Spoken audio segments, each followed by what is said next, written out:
This audiobook is for the days when motivation is absent, when effort feels heavier than usual and progress seems distant even though you care. Most advice assumes energy. It assumes clarity. It assumes that you feel ready. But life does not always offer that. What follows is not a push and not a promise of sudden change. It is a quieter approach, one that works when emotion fades and effort feels uncertain. Here we will explore what still carries you forward when motivation disappears, a structure that holds when feelings fluctuate, small actions that continue to matter, environments that guide behavior quietly, identity that steadies action, and presence that protects progress, even on difficult days. You do not need to fix everything. You do not need to feel inspired. You only need to stay connected. Listen slowly, let the ideas settle, take what is useful, and leave the rest. This is the quiet perspective. Chapter 1. Structure works. When emotion does not, motivation is an emotional state. It rises and falls. Structure does not ask how you feel. Think about a morning when you wake up already tired. There is no drive, no excitement. If the day begins with a question like, "What should I do now?" momentum disappears quickly. But if the morning already has a shape, wake up, shower, sit at the desk, open the notebook, the body moves before the mind argues. Consider someone who exercises only when they feel motivated. Weeks pass without progress. Now consider someone who walks every day at the same time, even slowly, even reluctantly.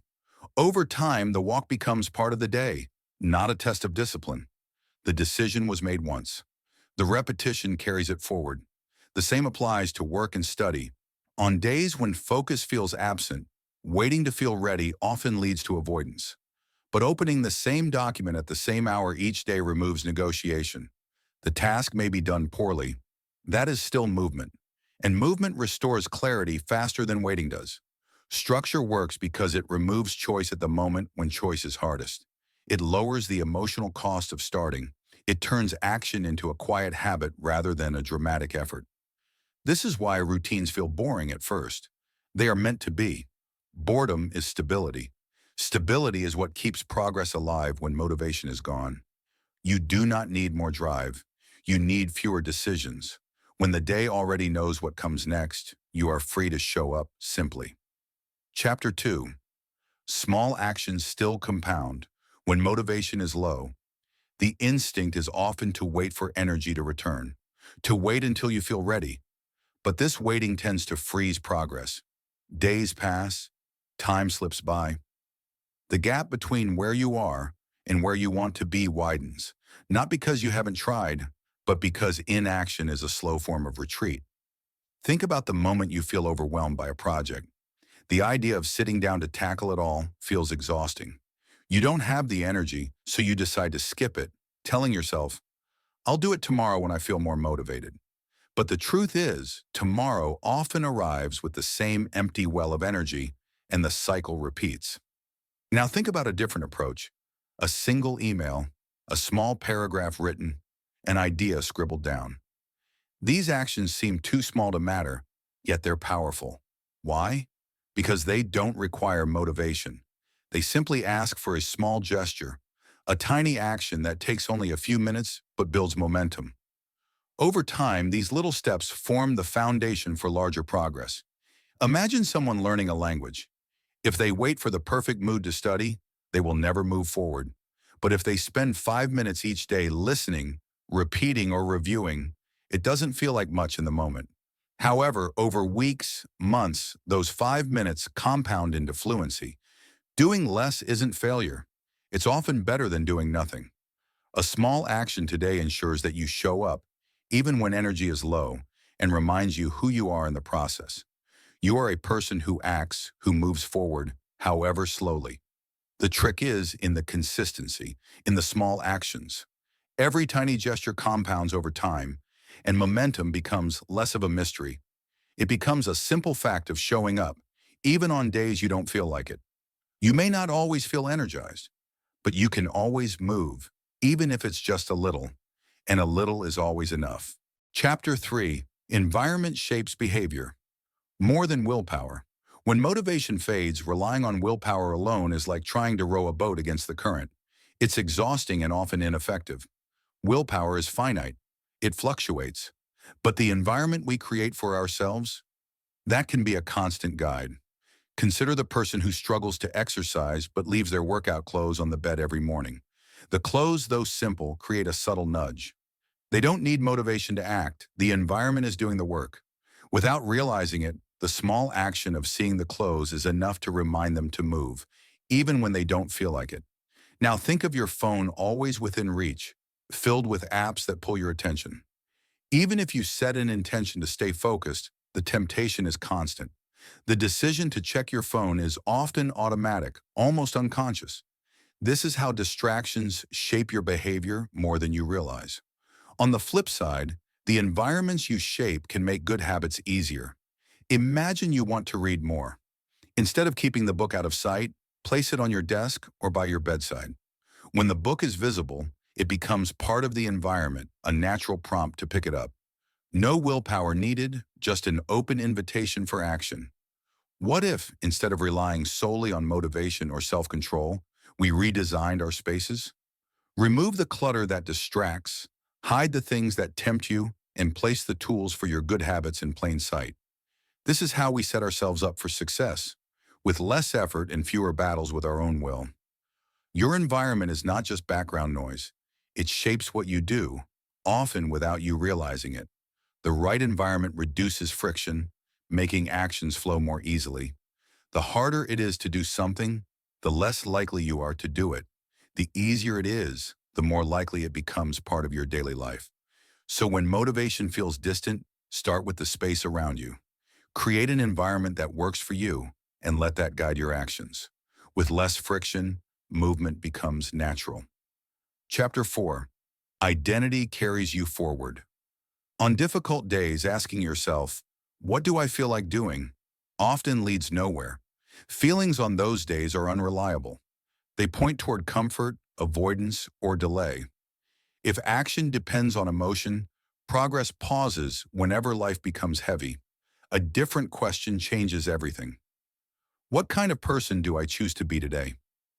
Think about someone who says, "I'm the kind of person who keeps their word." On a tired day, they still show up, not because they feel inspired, but because leaving would feel misaligned. The action is not forced. It is simply consistent with who they believe they are. Consider writing. A person who waits to feel creative may write rarely. A person who sees themselves as a writer opens the document, even when the page stays mostly empty. The act of showing up reinforces the identity, and the identity makes showing up easier next time. Identity-based action is quieter than motivation. There is no internal argument, no emotional buildup. The question is no longer whether you want to act, but whether acting fits the person you are becoming. This approach is especially helpful when energy is low. You do not need to perform at your best. You only need to act in a way that remains true to yourself. A short walk still counts if you see yourself as someone who moves. A few focused minutes still matter if you see yourself as someone who practices care and attention. Over time, identity creates stability. Motivation comes and goes. Alignment stays. When you act in line with who you choose to be, progress continues quietly, even on the days that feel unremarkable. Chapter 5. Presence is a form of progress. Not every day is meant for growth. Some days are meant for staying steady. There are moments when pushing forward feels impossible. The energy is gone. The mind feels heavy. On days like this, people often judge themselves for not progressing. They measure the day by output, and when there is little to show, they assume they have failed.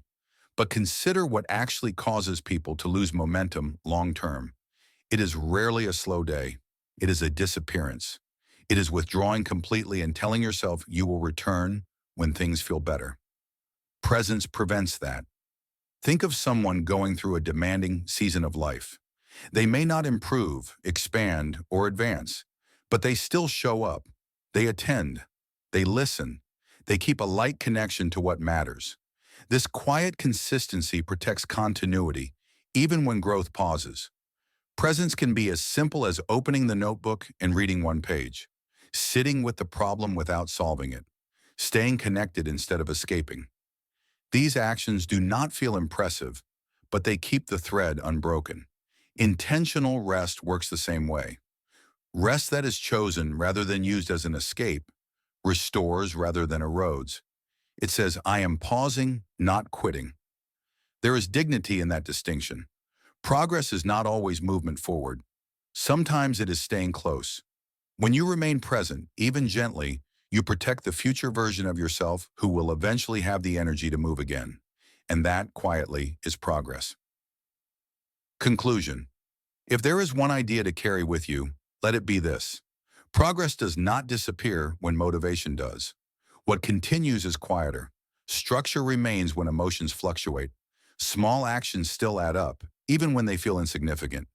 Your environment continues to shape you, often more gently than effort ever could. Identity steadies you when feeling fails, and presence keeps the path open, even on the days when walking it feels difficult. You do not need to push harder. You do not need to wait until you feel different. Most of the time, continuing is enough. There will be days when growth feels invisible, days when the best you can do is remain connected. Those days are not wasted. They are part of the process that allows future movement to happen. Let progress be quiet. Let effort be measured. Let consistency be kind. When motivation returns, it will find a path already cleared by small choices, steady presence, and alignment with who you choose to be. Until then, staying is enough. This has been The Quiet Perspective. If you found this helpful, you can support The Quiet Perspective by subscribing to the channel.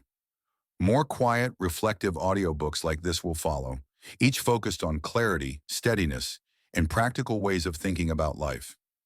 If there is a subject you would like explored in the next audiobook, feel free to share it in the comments.